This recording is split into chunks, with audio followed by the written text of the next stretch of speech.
ka nga dito, hawakan mo ang aking braso, haplusin, ihinay sa liig mo, at pakikinggan ko ang tintig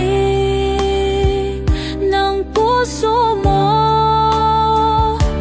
O sa salyo ng tugtugin, humilay ka sa akin, ipahayag ang damdamin, kagaya ng liriko sa awitin. Bahagya mong hagurin ang buhok kong nililipat ng hangin, init ng palad mo sa bewang kong gumigiling.